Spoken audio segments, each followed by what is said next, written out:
Tallinnas on võimalik vaadata ülihead noorte 14–19-aastaste tehtud kunsti 10 riigist üle maailma, sest käimas on rahvusvaheline noortekunsti triennaal Experimenta. Ja Experimenta korraldaja Anneli Köster täna hommikul ka Terevisioonis. Tere hommikust, Anneli. Tere hommikust.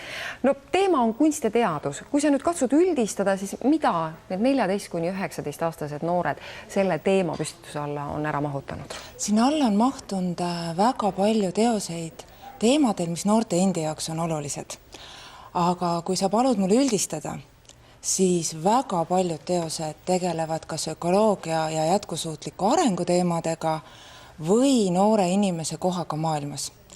Alates siis esmamulje loomisest kuni töövõimalusteni tööturul, kui sa oled kunsti- ja humanitaarhuvidega. Kui sa nüüd ütled, siis milliseid töid on esitatud? On rohkem maali, mida on graafikat, on objekte, mida? Tundub, et kui noortele öelda kaasaegne kunst, siis nad mõtlevad installatsiooni, foto ja video peale. Maali on tõeliselt vähe ja graafikupõhiseid teoseid on natukene rohkem kui maali.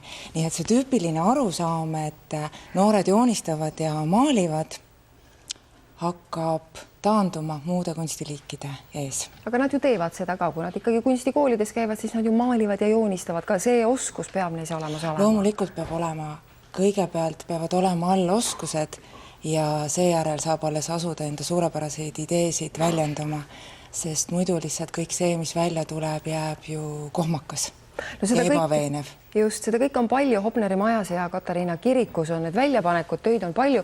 Me palusime sul lihtsalt 3 tööd välja valida sellest samast valikust, sest kõiki me ju näidata ei jõua. Ja sa tegidki oma valiku üsna sellise eriilmelise. Et me näemegi siin praegu ühte tööd, nii näeb välja nagu kohviautomaat.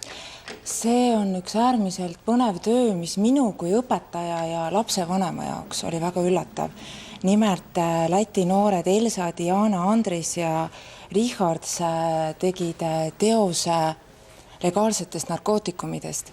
Ja pean tunnistama, et mina ei teadnud, et nii Eesti, Läti, Venemaa kui muudel turgudel on olemas taimesegu, mis on immutatud teatud ainetega, mida nimetatakse spice nagu vürts, mis annabki elule vürtsi, mille segu on timmitud täpselt nii, et ta mahuks seaduse aukudesse, ei oleks legaalne, kuid mille mõju on kannabise sarnane. Ja siis ta veel on nagu irooniaks paigutatud kohviautomaadi sisse, coffee shop. Ära peidetud justkui. Just. No siin on Solveig Saar, tema töö. No see on maal. See on maal ja see on üks vähestest maalidest. Solveigi töö oli üks nendest, mida Experimentat väisanud maailmakuulus kunstikriitik James Elkins pidas kogu triennaali üheks tugevaimaks. Ja seda ilmselt seepärast, et see tegeleb ühiskonna ökoloogia küsimustega ja Solveigi isikliku kogemuse baasil on ta loodud.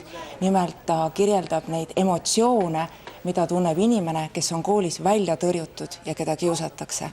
Nii et tänaste päevakajaliste teemade taustal äärmiselt aktuaalne teos ja väga heal tehnilisel tasemel ka teostatud. Anneli, oli sul selliseid üllatusi ka, et need teemad, mida noored mahutasid selle sama kunst ja teaduse alla? Võib-olla minu jaoks oligi väga suur üllatus see, et mitte ainult saksa noored, vaid enamike riikide omad, et ükskõik kust otsast nad alustasid kunsti ja teaduse käsitlemast, lõpuks jõudsid nad ikkagi ökoloogiani välja. Et see ilmselt on see teema, mis on tänastele noortele väga oluline. Nii et me vahepeal viskasime juba nalja, et triennaali nimi tuleb ära vahetada, see ei ole kunst ja teadus, see on kunst ja ökoloogia. No ilmselt seda ka tegelikult väga palju meedias kirjutatakse sellistest asjadest ja kõik need kanalid, kust noored siis seda infot saavad, et selle pealt nad neid oma nägemusi teevadki ju. Ja teine asi on see, et 14–19-aastased inimesed muretsevad ja mõtlevad selliste päris ja oluliste teemade üle.